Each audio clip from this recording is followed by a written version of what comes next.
제가 기도드렸듯이 지난주에 이어서 소망이 주는 축복, 혹시 기억하십니까? 믿음이 주는 축복 5가지 다 기억이 안 나시더라도 오늘 이것을 꼭 기억하시면 좋겠습니다. 이 믿음이란, 성경적인 믿음이란 분명히 반드시 소망과 연결되어서 우리에게 또 다른 소망이 주는 축복을 받게 된다라는 것입니다.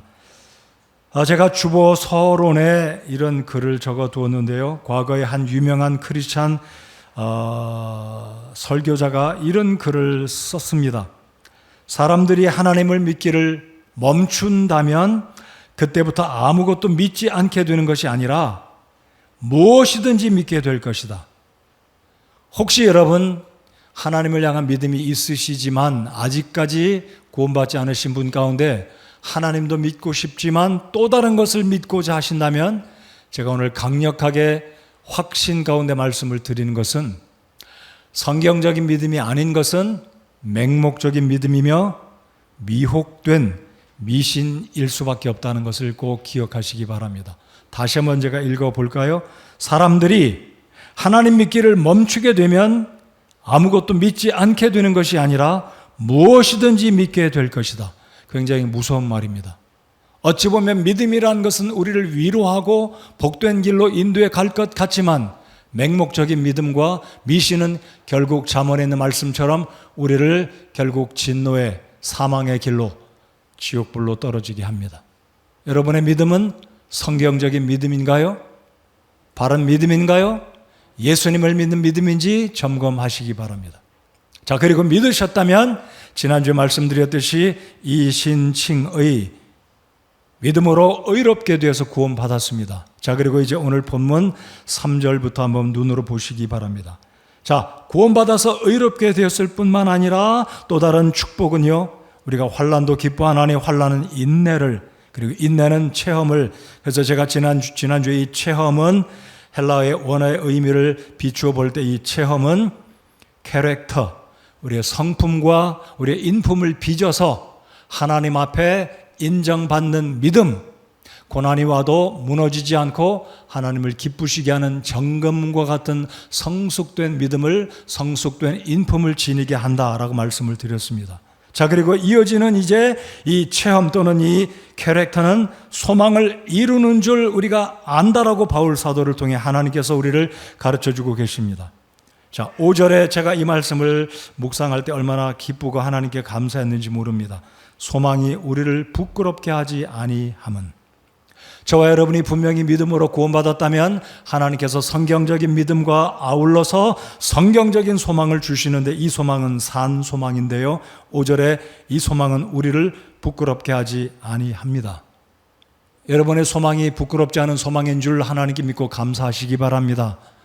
여러분, 어떤 소망은요, 성경 말씀을 미루어 볼 때 산 소망도 있지만 산 소망의 반대는 무엇입니까? 죽은 소망입니다. 사라지는 소망, 우리를 정말로 위로하고 만족시키지 못하는 소망, 천국에 이르지 못하는 소망, 이 땅에서만 부귀영화, 잘 살고 세상의 유행과 쾌락을 쫓아서 살아가는 일시적인, 오늘 설교 끝부분에 제가 말씀을 드리겠지만 풀과 꽃이 사라져 시들어 버리듯이 이 세상 사람들이 가진 소망도 그렇게 될 것입니다.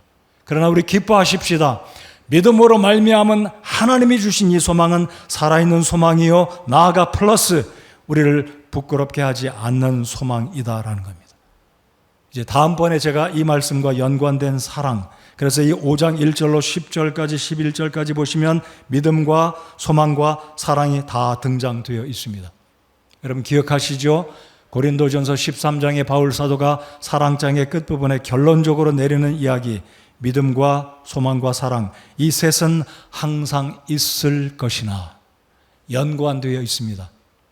그래서 오늘은 믿음이 주는 축복 가운데 그 다음 이어서 소망이 주는 축복이 무엇인지 이 말씀이 증거되어질 때 여러분 하나님의 성령께서 여러분의 마음과 우리의 생각들을 위로하시고 힘주시고 붙들어 주시는 복된 시간이 되기를 바랍니다. 자, 이제 본론으로 들어가겠습니다. 자, 이제 로마서 5장 1절로 11절까지가 계속 저희들이 상고하는 말씀입니다. 오늘은 3절부터 5절까지 이 소망에 대해서 생각해 보겠습니다. 자, 이제 5장을 살펴보기 전에 이 아브라함을 예를 들고 있는 이 바울이, 이 아브라함은 어떤 믿음이 있었고 어떤 상황에서 그가 믿음을 붙들었을 때 그의 소망이 무너지지 않았는지 4장으로 잠깐 넘어가서 살펴보시겠습니다. 자, 18절부터 21절까지입니다. 자, 18절을 제가 천천히 한 구절 한 구절씩 읽어드리겠습니다. 그가 바랄 수 없는 가운데 바라면서 믿었으니 이것은 내 씨가 이와 같으리라 하신 것대로 많은 민족들의 조상이 되려 함이라. 여러분이 잘 알고 계시듯이 아브라함은 갈대아 우르에 살 때, 바빌론에 살 때 75세 때 부름을 받았습니다. 그 당시에 75세는 아마 요즘 이 시대보다는 조금 젊은 시기라고 볼 수 있을 것입니다. 아무튼 75세는 그리 적은 나이가 아닌데, 이 아브라함이 75세 때 부름 받았는데 하나님이 18절 중간에 내 씨가 이와 같으리라.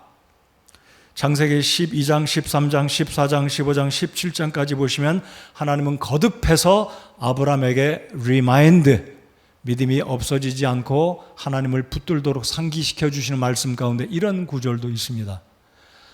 하늘의 별을 보아라.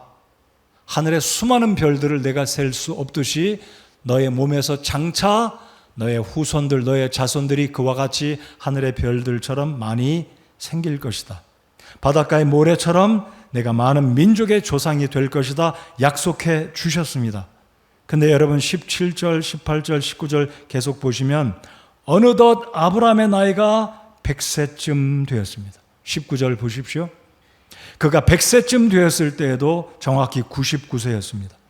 자, 그러니까 75세에 하나님의 약속을 받았는데 갈대아 우르를 떠나 바빌론을 떠나 하란을 거쳐 우리가 알고 있는 가나안 땅에 드디어 들어왔습니다. 그리고 25년이 흘렀습니다. 여러분 25년은 적은 시간이 아니지 않습니까? 그런데 아브라함은 지금 현재 99세, 100세가 다 되었을 때까지도 자식이 없는 겁니다. 여러분 인간적으로 생각해 보십시오. 100세 된 할아버지가 어떻게 아이를 낳겠습니까? 그의 아내 사라는 90세입니다. 89세, 아브라함은 99세, 90세, 100세가 다 되어 갑니다. 자, 그런데 오늘 바울 사도가 강조하고 있는 이 말씀에 우리 집중해서 잘 살펴보시기 바랍니다. 19절 하반절, 또 사라의 태가 죽은 것도 고려하지 아니하였으며 완전히 여인으로서는 자식을 낳을 수 있는 생물학적인 능력이 중단됐다는 겁니다. 자, 20절, 그럼에도 불구하고 믿지 아니함으로써 무엇을 믿지 않는다고요? 25년 전에 하나님이 생생하게 들려주셨던 그 약속의 말씀을 믿지 않은 것이 아니라 오히려 약속에 관하여 흔들리지 아니하고, 자 20절 같이 읽어보시겠습니다. 20절 하반절 오히려부터 읽겠습니다. 시작. 오히려 믿음이 강해져서 하나님께 영광을 돌리며, 역설적입니다. 오히려. 제가 일부 9시 설교할 때도 이 세 글자를 강조했습니다. 제 시야에 한 자매님이 동그라미를 치는 모습이 보여요. 여러분 펜이 있으시면 오히려라는 세 글자의 줄을 긋거나 동그라미를 쳐두시고, 여러분의 삶 가운데도 하나님의 약속이 의심이 될 때, 낙심이 될 때, 힘이 빠질 때, 두려울 때 오히려 하나님을 바라는 이 믿음의 동기가 새롭게 일어나서 믿음에 약해지지 아니하고 믿음이 강해져서 결국 하나님께 영광을 올려드리는 아브라함처럼 그렇게 살아가는 저와 여러분 모두가 되시기를 바랍니다. 오히려 믿음이 강해져서. 제가 속속들이 여러분의 심정과 여러분의 정신 속에, 마음 속에, 여러분의 일터에, 가정에 어떤 일이 있는지는 제가 잘 알지 못하지만 분명히 제가 이렇게 마음을 넓게 열고 쉽게 생각하고 말씀을 드릴 수 있는 게 무엇이겠습니까? 분명히 최근에 한 달 동안, 아니 지난 일주일 동안 여러분의 마음 속에는, 여러분의 생각 속에는 어떤 일 때문에 두렵고 걱정이 되고 이 하나님의 약속의 말씀이 100% 온전히 믿어지지 않는 순간이 분명히 있었을 것이다 라고 말씀드릴 수 있습니다. 그렇지 않으신가요? 우린 다 연약한 존재들입니다. 구원받았습니다. 의롭게 되었습니다. 이 약속을 찬양하고 감사하고 예배하는 삶을 살고 있지만 여전히 우리들은 삶에 다가오는 환난과 역경과 두려운 일들이 생기면 오히려 믿음이 사라지고 약속의 말씀을 굳게 붙들지 못할 때가 있다는 것입니다. 인정하십니까? 그러나 오늘 이 말씀을 기억하시기 바랍니다. 오히려 믿음이 약해지지 아니하고 하나님의 약속을 더 굳건히 붙들고 믿음이 강해져서 하나님께 영광을 올려드리는 우리가 되어야 할 것입니다. 자, 그래서 오늘 세 가지 이 소망이 주는 축복들이 무엇인지 말씀을 드려보겠습니다. 첫 번째, 우리 마음속에 믿음으로 인한 성경적인 믿음으로 인한 이 소망은 궁극적으로 어떤 축복을 주시냐면요, 첫 번째, 우리로 하여금 이 땅을 살아가면서 천국을 바라보게 한다라는 것입니다. 이것이 세상 사람들이 품고 있는 바램, desire, 소원함, 그것들과 다른 hope, 하나님이 주시는 믿음을 근거하는 성경의 약속을 근거하는 산 소망, a living hope. 우리는 살아있는 믿음과 더불어 살아있는 산 소망을 주님이 주셨음을 믿고 감사드리십시다. 특별히 이 소망은 우리를 부끄럽게 하지 아니한다라고 바울 사도가 단언하며 우리를 격려하고 있습니다. 자, 그러므로 기억하십시오. 저와 여러분에게 주신 하나님이 이 믿음을 통해 하나님 말씀을 통해 근거하는 이 소망은 저와 여러분으로 하여금 천국을 바라보며 살아가게 한다는 사실입니다. 자, 로마서 8장으로 잠깐 넘어가서 19절을 읽어보겠습니다. 자, 몇 장을 넘어가서 8장 19절을 저희들 한 목소리로 읽어보시겠습니다. 자, 19절입니다. 18, 19절 이왕 피셨으니까 두 구절 같이 읽을까요? 시작. 내가 생각하건대 이 현 시대의 고난들은 앞으로 우리 안에 나타날 영광과 좋게 비교될 수 없도다. 창조물이 간절히 기대하며 기다리는 바는 하나님의 아들들이 나타나는 것이니라. 여러분, 우리 그리스도인들의 삶은 과거 지향적이 돼서는 안 되겠죠. 여러분, 당연히 하나님의 말씀을 근거하는 성경적인 우리 그리스도인들의 삶의 자세는 미래 지향적입니다. 과거는 생각할 수 있겠지만 과거에 연연하지 않고 과거에 붙들리지 아니하는 그 모습을 빌립보서 3장에서 바울이 말하기를 뒤에 있는 것은 잊어버리고 오직 앞에 있는 일들을 향해 푯되 되신 예수님을 바라보고 나아간다 라고 고백하고 있지 않습니까? 우리 그리스도인들의 삶은 그러니까 미래에 있는 것, 뒤에 있는 것 쳐다보고 아쉬워하고 붙들고 과거 지향적이 아니라 미래 지향적이 되어야 합니다. 오늘 여기 18절 보시면 현 시대의 고난들은 앞으로 우리 안에 나타날 영광과 좋게 비교될 수 없다. 즉 미래 지향적입니다. 19절 창조물이 간절히 기대하며 저와 여러분이 구원받은 하나님의 백성들이 기대하고 소망하는 바는 하나님의 아들들이 나타나는 것이니라. 구원받은 모든 성도들이 예수님의 재림과 더불어 함께 만나 공중에서 주님께 영광 올려드리는 놀라운 그 감격스러운 축복의 시간들을 바울 사도가 지금 이야기하고 있습니다. 여러분, 그리스도인들은 왜 복 있는 사람들입니까? 저와 여러분의 마음속에 하나님이 주신 이 소망은 왜 살아있는 소망이며 천국을 바라보게 합니까? 요한복음 14장 1절로 3절까지 그 이유를 말씀을 드릴 수가 있겠습니다. 여러분, 예수님께서 이렇게 무엇으로 위로하시고 어떤 약속을 해 주십니까? 너희는 마음에 근심하지 말라. 하나님을 믿고 또한 나를 믿으라. 내 아버지 집에 거할 곳이 많도다. 그렇지 않으면 내가 너희에게 말해 주었으리라. 내가 너희를 위해 처소를 예비하러 가노니 가서 너희를 위해 처소를 예비하면 내가 다시 와서 너희를 내게로 받아들여 내가 있는 곳에 거기에 너희도 있게 하리라. 여러분, 예수님께서 이 시간에 저와 여러분을 위해서 천국에 영원히 거할 처소를 예비하고 계시다고 믿으십니까? 성냥강만한 집이 아닙니다. 몇 평짜리인지 모르지만 분명한 것은 좋은 집, 사람이 짓지 않은, 이 땅에 재료로 짓지 않은 이태리산 대리석도 아니고 최고의 하나님에 의해서, 하나님의 계획에 의해서 하나님이 디자인, 우리 하나님이 설계한 우리 주님의 놀라운 솜씨로 굉장한 우리의 거할 처소를 예비하십니다. 그리고 예비하시면 오신다. 이 약속 때문에 우리는 우리 마음속에 이 약속을 바라보며 믿기 때문에 우리의 소망은 천국을 바라보며 살아가야 하며 그렇게 살아갈 수가 있는 것인 줄 저는 믿습니다. 여러분 그렇게 믿으십니까? 이 약속의 말씀 분명히 믿으십니까? 여러분 집이 얼마나 넓은지 강남에 있는지 강북 이쪽에 있는지 잘 모르겠지만은요.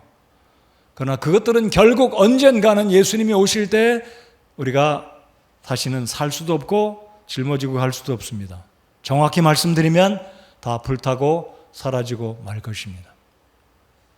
그렇기 때문에 영원한 진정한 소망은 이 세상에서가 아니라 천국에서 우리 주님이 짓고 계시는 그 집이요 죽음과 늙음과 이별과 고통과 아픔이 없는 천국에서, 그래서 우리 그리스도인들의 궁극적인 소망은 천국에 있기 때문에, 예수님의 다시 오심에 있기 때문에 천국을 바라보고 살아야 하겠습니다.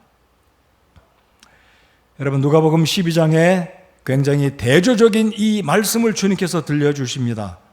자, 한 부자 영감이 농사를 잘 지었습니다. 아마 오늘 이 시대로 적용해 본다면 사업을 해서 대박이 났습니다. 굉장한 경제적인 이득이 생겨서 많은 것을 저축하고, 자, 제가 말씀 그대로 읽어드리면 누가복음 12장에 이런 말씀이 기록됐습니다. 호나 내가 여러 해 동안 쓸 많은 물건을 쌓아두었으니 편안히 쉬고 먹고 마시고 즐거워하라 하리라. 이 부자는 미래지향적도 아니었고 천국을 생각하지도 않고 그가 한 해 농사를 잘 지었기에 창고에 가득 들어있는 곡식들로 말미암아 위로 삼고 그것이 소망이었습니다. 그래서 이르기를 호나 내 영혼아 내가 여러 해 동안 쓸 많은 물건을 쌓아두었으니 편안히 쉬고 먹고 마시고 즐거워하라. 자, 이 구절을 잘 보시면 그의 중심, 그의 생각의 원리는 다른 사람이 있지 않습니다. 미래도 들어있지 않습니다. 천국은 더더군다나 생각하지 않습니다. 오직 이 땅에서 자기를 위해 호나 자기 혼을 위해서. 근데 그 다음 이어지는 우리 주님의 말씀이 어떻습니까? 들어보십시오. 그러나 하나님께서 그에게 이르시되 너 어리석은 자여 이 밤에 내게서 내 혼을 요구하리니, 내게서 내 혼을 요구하리니, 즉 하나님께서 그의 생명을 거두어 가신다는 거죠. 너 이제 여기까지만 살아라. 생명의 주관자 되신 하나님께서 생명을 거두어 가시는 겁니다. 내가 예비한 그것들이 누구의 것이 되겠느냐 하셨으니 자기를 위하여 보물을 쌓아두고 하나님께 대해 부여하지 못한 자는 이와 같으니라 하시니라. 이와 같으니라. 여러분 큰 집에서 좋은 집에서 산다는 것 자체가 잘못은 아닙니다. 그러나 천국을 생각지도 않고 하나님께 감사하지도 않고 자기 자신만을 위해, 그리고 천국의 소망을 두지 않고 이 땅을 위해서만, 자신을 위해서만 살아가는 이 부자 영감은 불신자들을 보여주시는, 교훈하시는 말씀으로 우리 주님께서 이 시간에 우리에게 다시 한번 일침을 주고 있는 말씀입니다. 천국의 소망을 두느냐 아니면 이 땅의 소망을 두고 사느냐의 문제는 우리로 하여금, 저와 여러분으로 하여금 삶의 가치와 의미, 나아가서 인생의 목적을 굉장히 크게 한다는 사실을 잊지 말고 기억하시기 바랍니다. 사랑하는 성도 여러분들, 어디에 소망을 두고 살고 계십니까? 그리고 무엇에 소망을 두고 살고 계십니까? 믿음의 조상으로 일컫는 아브라함은 이 세상에 살아갈 때 나그네로 장막 가운데 살고 있었다는 사실을 우리가 알 수 있습니다. 자, 히브리서 11장 8절 10절을 한번 같이 보시기 바랍니다. 자, 스크린에 히브리서 11장.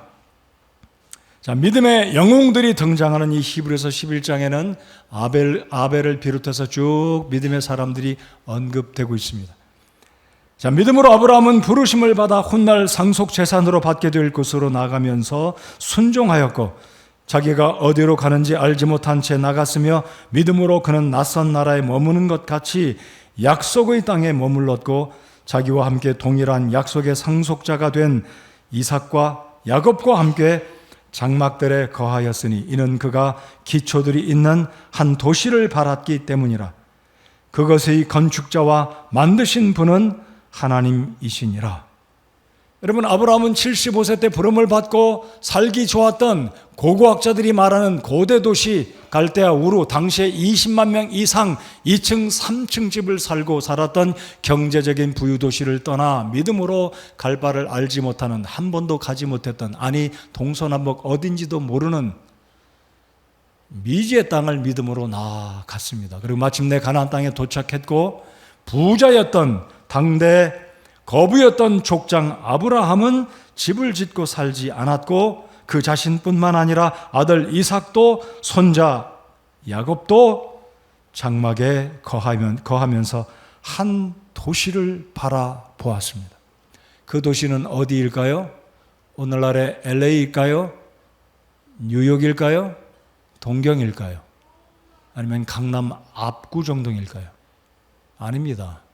한 도시, 멸망하지 아니한 죽음과 사망과 이별이 더 이상 사탄이 우리를 유혹하지 못하는 하나님의 예비하신 천국을 바라보았다라는 말씀입니다. 이것이 바로 우리가 이 땅을 살아갈 때 우리의 빈부 풍족함과 궁핍을 떠나서 우리가 어떤 상황에 처했든지 모든 그리스도인들은 공통적으로 천국의 소망을 두고 살아가야 한다는 필연적인 사실을 오늘 히브리서 11장, 로마서 8장, 4장, 5장에서 하나님은 아브라함의 생애를 통해 바울 사도의 가르침을 통해 교훈해 주고 계신 것입니다. 여러분, 어디에 소망을 두고 있고 무엇 때문에 소망을 삼고 계십니까? 여러분, 존 번연이 철로역정을 기록할 때 거기에 주인공 크리스찬은 여러분과 저를 상징하는 인물입니다.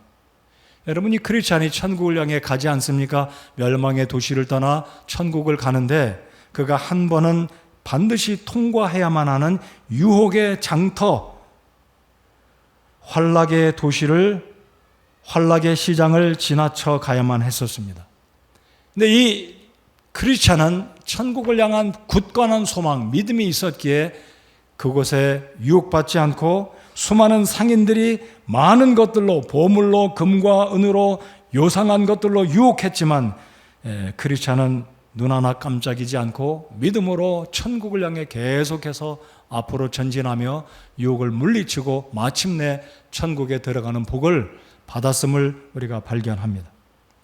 자, 그러므로 소망이 주시는 궁극적인 놀라운 축복 중에 하나는 저와 여러분이 천국의 소망을 두고 이 땅에 마음을 빼앗기지 않고 살아가는 이 축복이야말로 우리 마음속에 주신 천국에 대한 소망이다라는 것을 점검하시고 확신하시고 천국을 바라보며 살아가시는 저와 여러분, 우리 성서침례교 모든 성도님들 되시기를 바랍니다.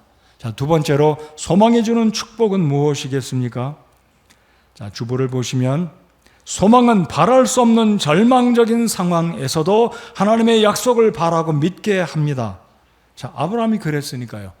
100살이 다 되어가는 그 시점에 아브라함은 자기가 연로해 가고 나이가 점점 들고 기력이 쇠해 가고 자신의 아내가 90이 다 되어가서 아이를 낳을 수 없는 절망적인 상황에서도 오늘 방금 읽었던 이 로마서 4장에 말씀하신 그대로 그가 100세쯤 되었을 때에도 믿음이 약해지지 아니하여 절망적인 순간에서 낙심이 찾아오는 그러한 상황 가운데서도 아브라함은 오히려 믿음이 강해져서 하나님께 영광을 돌렸다라고 말씀을 합니다.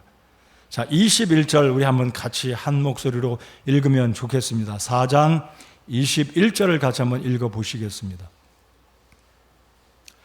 자, 스크린에 4장 21절이 올라왔습니다. 여러분 성경을 피셨으면 21절 같이 읽겠습니다. 시작.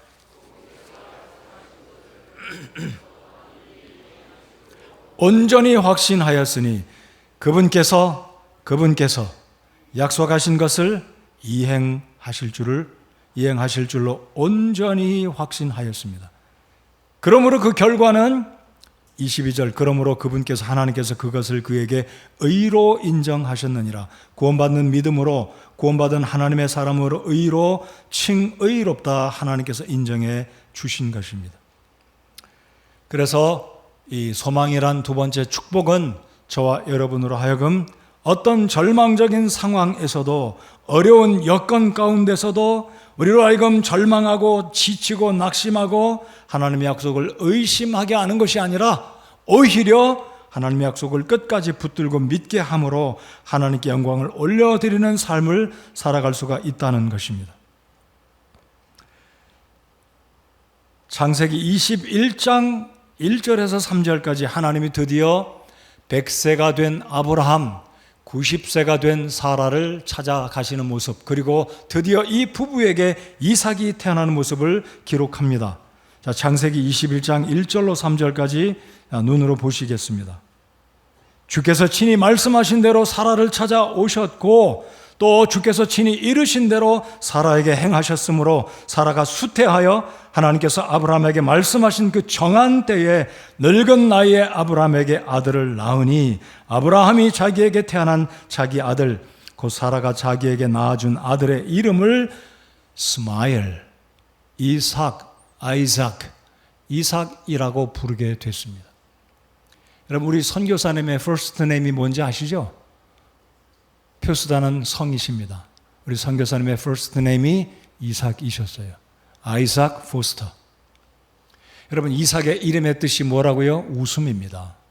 100년 동안 100살이 되도록 아브라함은 그리고 이삭을 낳기까지 이 부부는 의심치 않고 불안해하지 않고, 물론 불안한 장면들이 잠깐 있었음을 봅니다. 그런데 로마서의 기자 바울 사도는 하나님의 성령의 감동을 입고 이 아브라함의 정확한 믿음의 상태를 무엇이라고 표현했습니까? 4장에서 정확하게 표현한 겁니다. 오히려 믿음이 강해져서, 한때는 약해졌지만 오히려 강해져서 하나님께 영광을 돌렸다. 그리고 창세기 21장에 드디어 이들에게 하나님이 약속하신 그 정한 때에 정확한 그때 찾아오셔서 아브람과 사라에게 이삭을 주셨습니다. 기쁨을 주신 겁니다. 그래서 아브람과 이삭은 이 사라는 일평생 아들의 이름을 부를 때마다, 그 사랑스러운 아들을 볼 때마다 아이고, 내 아들이 기쁨이네. 우리 아들이 하나님의 약속하신 것을 이루어 주신, 하나님은 신실하신 분이네. 이삭아, 어이구 이삭, 이러면서 아브라함과 이 사라는 일평생 하나님의 신실하심을 더 믿고 의지하면서 얼마나 하나님께 영광을 올려드렸겠습니까? 이렇게 신실하신 하나님은 비단 아브라함의 하나님만이 아니라 저와 여러분의 신실하신 아버지가 하나님이 되심을 믿으십니까? 네, 그렇게 믿으셔야 합니다. 우리의 하나님이십니다.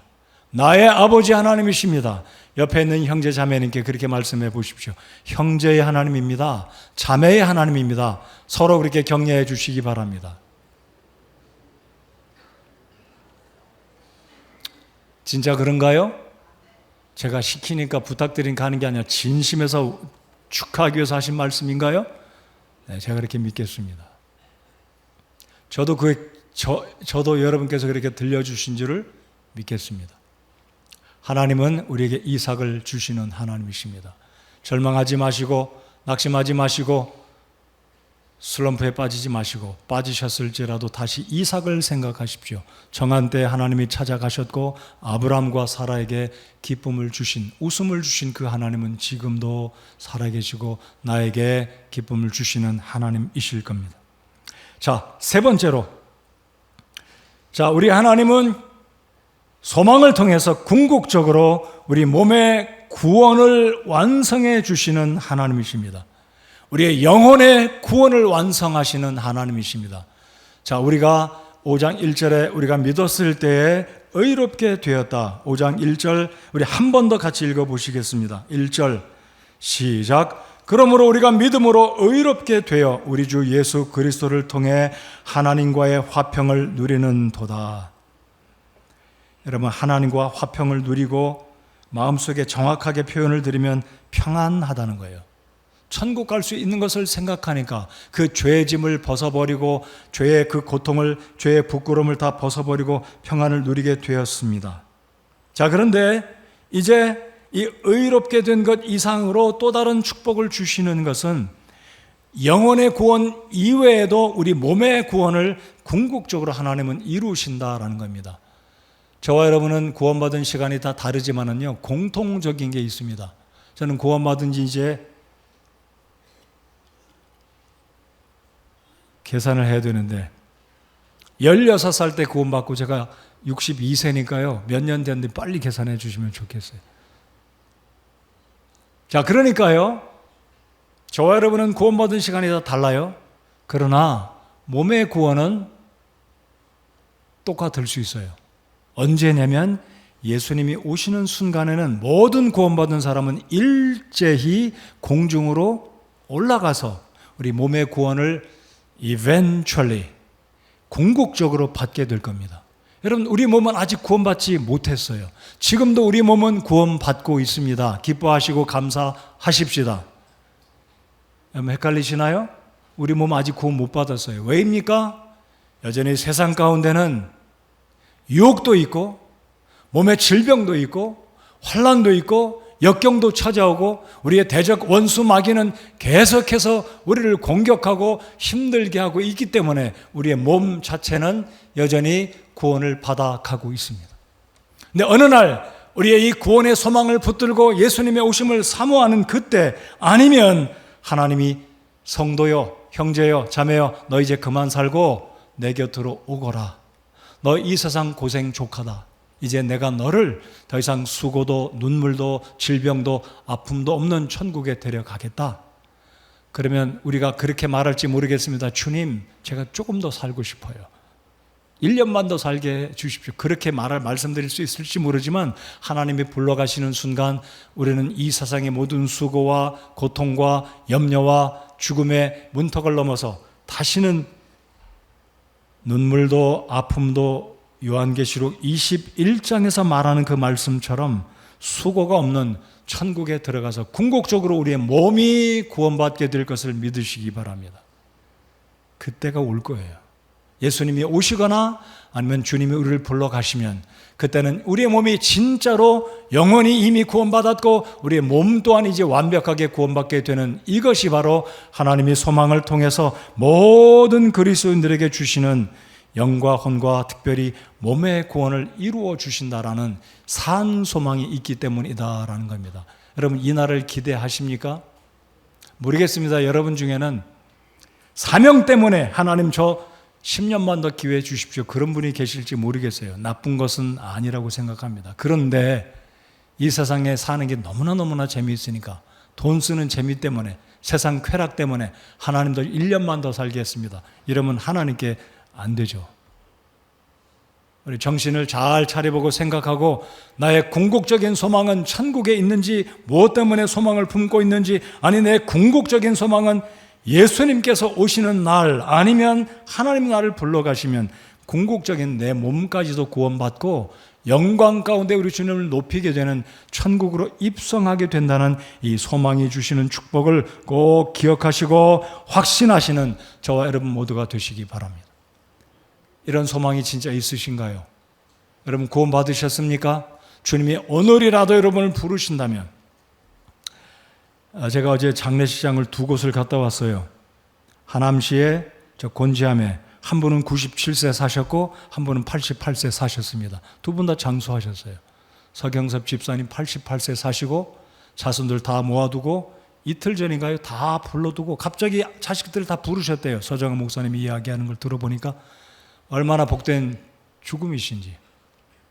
그러한 죽음이 저와 여러분에게도 있기를 소원합니다.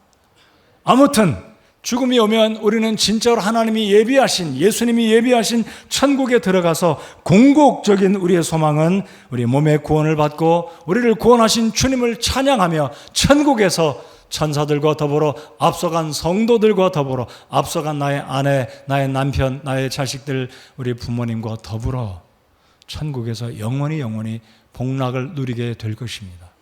자, 그런데 아직까지 그 축복에 대한 마음속에 확신이 없으신 분이 계시다면 왜 이 좋은 예수님을 영접하기를 멈추시고 머뭇거리시고 계시나요? 오늘 아침이라도 하나님 앞에 죄인됨을 고백하시고 두 손 들고 하나님 앞에 나아가서 회개하고 주님 저 좀 구원해 주십시오. 예수님이 나를 위해서 죽으셨음을 믿습니다. 예수님을 나의 주로 마음에 믿고 입으로 고백해서 영접하기만 하면 하나님께서 구원해 주십니다. 믿으십니까? 이게 놀라운 성경이 말하는 복음입니다. 이것이 바로 하나님이 우리에게 주시는 거저 주시는 은혜, 선물입니다. 구원받으신 성도 여러분, 우리 몸은 아직 구원받지 않았습니다. 꼭 그렇게 마음속에 소망을 붙드시고 주님이 예비하신 놀라운 소망 가운데 살아가시는 여러분들 되시기를 바랍니다.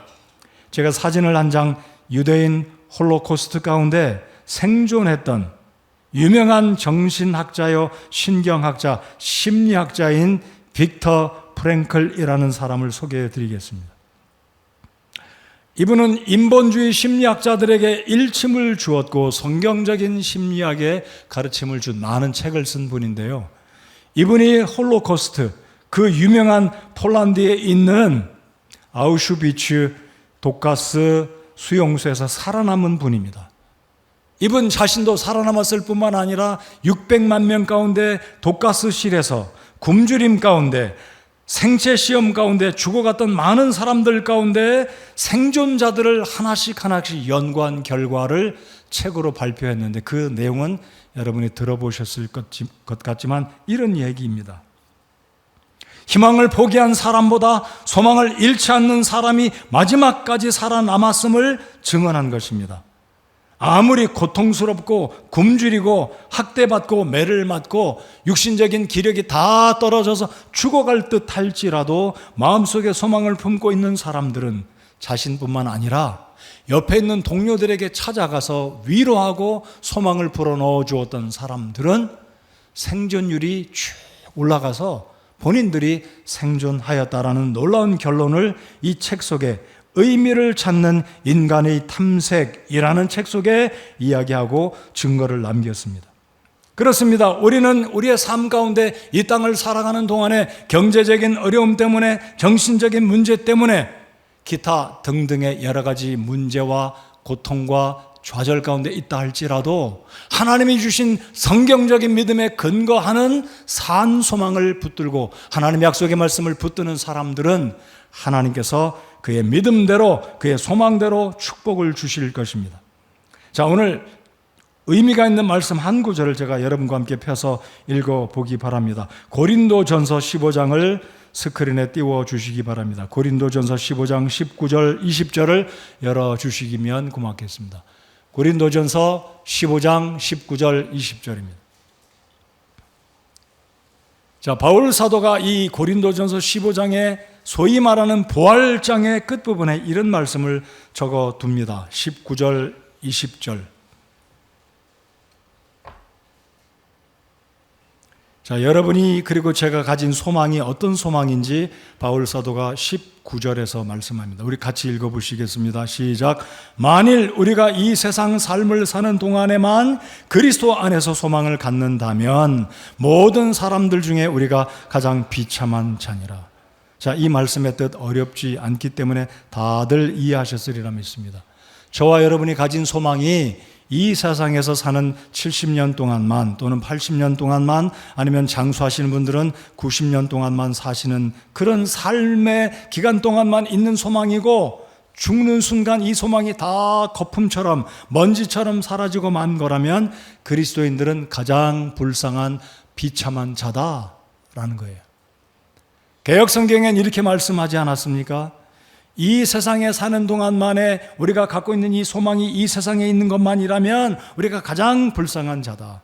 자, 흠정역에서 방금 읽은 말씀처럼 만일 우리가 이 세상 삶을 사는 동안에만 그리스도 안에서 소망을 갖는다면 모든 사람들 가운데 힌두교 신자, 불교 신자, 무신론자 모든 사람들 중에 우리가 괄호 열고 구원받은 그리스도인 괄호 닫고 비참한 그것도 가장 비참한 자. 자, 그러나 바울 사도는 부활을 확신했기 때문에 모든 그리스도인들의 죽음 이후의 부활도 분명할 것을 믿었기 때문에 우리 그리스도 안에 있는 모든 그리스도인들의 소망은 결코 사라지지 아니하는 그러므로 비참한 자들이 아니라 가장 영광스럽고 특권과 축복을 지닌 소망을 지닌 사람들이 바로 여러분과 저라는 사실입니다. 믿으십니까? 우리 감사하십시다. 바로 이런 소망을 주님이 주신 겁니다. 이 땅에서만이 아닙니다. 그래서 성경은 산 소망을 주셨습니다. 산 돌이신 예수 그리스도는 저와 여러분에게 죽지 않는, 쇠하지 않는, 멸망하지 않는 산 소망을 주신 줄 믿고 감사하십시다. 자, 그래서 베드로전서 1장 24, 5절에 이런 말씀을 기록합니다. 모든 육체는 풀과 같고 사람의 모든 영광은 풀의 꽃과 같으니라. 풀은 마르고 그것의 꽃은 떨어지되 오직 주의 말씀은 영원토록 지속되나니. 그러므로 우리의 소망 또한 주님의 말씀에 따라 풀과 같이 꽃과 같이 한순간 피고 지는 것이 아니라 사라지지 않는 영원한 말씀처럼 주님이 주신 소망은 말씀에 근거하는 영원한 소망을 주셨다라는 것입니다. 자, 말씀을 끝맺겠습니다. 요한계시록 마지막 22장, 구약성경, 신약성경 통틀어서 마지막 22장 20절에 이런 약속을 주님이 주십니다. 그리고 성경이 끝마칩니다. 내가 반드시 속히 오리라 하는도다. 이 말씀을 들었던 사도 요한, 하나님이 그의 성령의 감동을 통해 장차 될 일을 보여주셨고 예수님께서 사랑받았던 사도 요한에게 들려주신 그 말씀, 친히 주신 말씀. 어떤 영어 성경은 그래서 이 글자가 빨간 글자로 되어 있습니다. 노란 글자가 됐죠? 예수님의 말씀 같이 읽어보시겠습니다. 노란 글자만 같이 읽겠습니다. 시작. 내가 반드시 속히 오리라. 주님이 반드시 속히 오리라고 말씀합니다. 이 말씀, 이 계시의 말씀을 들었던 주님의 사랑하는 제자 사도 요한은 아멘, 주 예수님이여 과연 그와 같이 오시옵소서. 당시의 말 아람어로 마라나타. 우리 다 같이 옆에 사람에게 마라나타 해봅시다. 마라나타. 과연 그와 같이 오십시오. 오실 것을 믿습니다라고 서로 위로하고 격려하고 힘을 불어넣은 것입니다. 다시 한번 우리 옆에 사람에게 지난 한 주간 동안 어떤 슬픔과 두려움과 좌절이 있었는지 모르겠지만 다 내려놓으시고 마라나타 우리 이야기해 봅시다. 시작. 마라나타. 아멘. 주 예수여 오시옵소서. 마라나타. 과연 그와 같이 오시옵소서. 과연 그와 같이가 무슨 뜻입니까? 오늘 창세기 21장에, 로마서 2장에, 로마서 8장에, 로마서 4장에 하나님께서 아브라함에게 약속하신 그때에 정확하게 정한 때에 그와 같이 예수님이 약속하신 것과 같이 주님의 시각에 정확히 오실 것을 내가 반드시 속히 오리라. 이 말씀을 기억하는 요한은 과연 그와 같이 신실하신 주님 오실 것을 믿습니다. 오시옵소서. 주님 어서 오시옵소서. 이러한 소망이, 이러한 입술에 한마디 문장이 있다면, 이 세상에 가장 큰 소망이 있다면 아멘, 나의 구주여, 나의 메시아여 속히 오시옵소서. 저의 가정을 위해서 오시고, 내 남편을 위해서 오시고, 내 아내를 위해서 오시고, 내 손자 손녀들 아직 구원받지 않았지만 그들이 구원받게 되면 지체하지 마시고 오셔서 우리를 이 괴롭고 사망의 몸에서, 이 괴로운 이 세상에서, 나그네 여정에서 우리를 이제는 건져 주시옵소서. 마라나타. 기도하시겠습니다.